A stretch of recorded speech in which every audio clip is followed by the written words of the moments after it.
This entry chronicles a particularly loathsome bout of train travel made all the more unbearable by a nasty apparition terrorizing the caboose. 7 days on the rails, trading blows with a semi-corporeal Class 3 only capable of manifesting in train cars. Savvy that. Bloke was a conductor in real life and quite frankly, hadn't gotten the memo that his ticket had expired. This passage reminds me of yet another exhilarating case. Psychomagnetheric slime, or mood slime as I called it, can alter the mood of both people and affective objects. Well, you can imagine my surprise when, traveling by horse and carriage, I look out the window to discover the horses have taken off on a tear and the bloody carriage is driving itself. Still, got me where I needed to go. Oh, I'd almost forgotten about this one. I received a letter in the post requesting my assistant in Ghent, a village in Belgium. My Flemish Dutch was a little rusty, and I knew not entirely what I was committing to beforehand.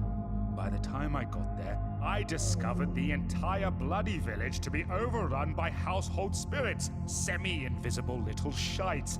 Helpful in practice, but mischievous little hellions should they fall out of routine.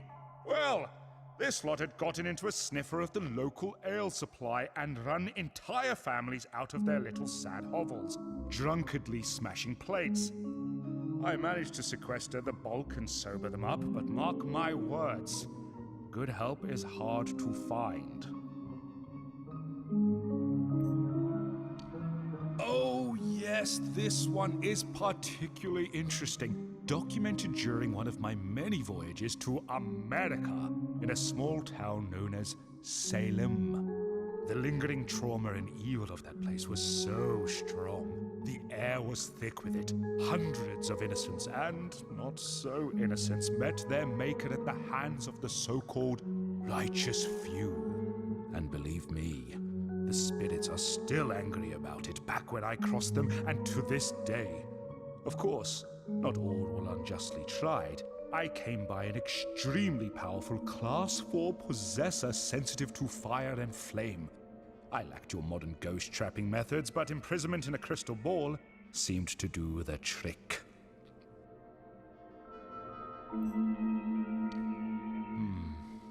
Tragic, this one. As you know, I have no love lost for the living. That world is filled with disappointment, brutishness, and pain.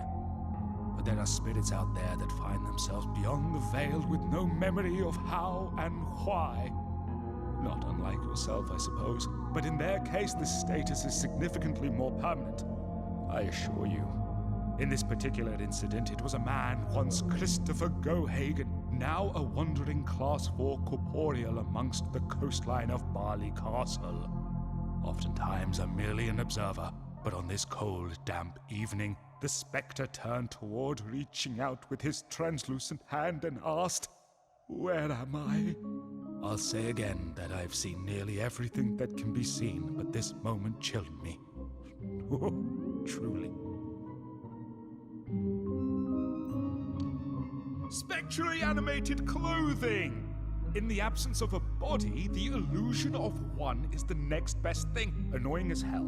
Gives the Class 2 non-corporeal ghosties too much courage, if you ask me. I was called to a private ball once, the highest of high society in attendance.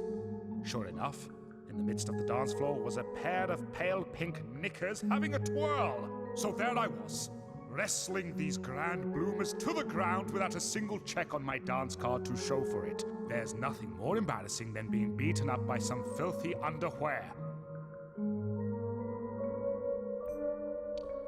Ah yes, you know, this was the very first time I came across a cryptopathic entity. They manifest freezing temperatures via negative kinetic energy. I say, there are several places I visited in my travels where a spirit like this would have been greatly appreciated. Egypt, French Tunisia, and Siam, to name but a few. Yet, here I was, in a simple pair of +4s, stricken with regret, having neglected to bring even so much as a waistcoat on that excursion, I assure you. Regardless, a discovery is a discovery nonetheless. Plus, it isn't as though frostbite bothers me in my current state, eh? Say what you will about non-corporeal possessors, fire deities, and harbingers of destruction. There is no ghost or demon or apparition as bloody annoying as a damn poltergeist. Classification irrelevant. I've never encountered a poltergeist that wasn't the most dramatic, whinging prat, constantly moaning and don't even get me started about the chain rattling. Get haunted by one of those sods, and you'll wish you were the dead one. One of my many run-ins with Classification 1 spectral entities. By far the least threatening and very ubiquitous. Non-corporeal, which, well, it can sometimes make all the trickier to locate these types of apparitions. Take, for example, one incident where I was beckoned to an abandoned mine. All attempts to rehabilitate the place were being thwarted by a pesky menagerie of Class 1s throwing their voices and causing cave-ins. Took some considerable time to locate the source of their wails. Ho ho, this is quite an interesting excerpt, in that it deals with one of my least favorite topics, a living being. But this is no ordinary bloke, I assure you. Like myself, he devoted himself to the study of the great beyond, but dare I say he was willing to go even further than I. Ivo Sandor. Though we've never met, his work as a quote-unquote surgeon became known to me. Though I can't endorse his faculties as a doctor, I must credit him at least for reaching further into the realms unknown than any other. Well, besides yours truly, of course. As of the first publishing of my compendium, he had amassed quite a cult for himself, hell-bent on opening a metaphysical door to an ancient Sumerian god. Ultimately, his work outlived him.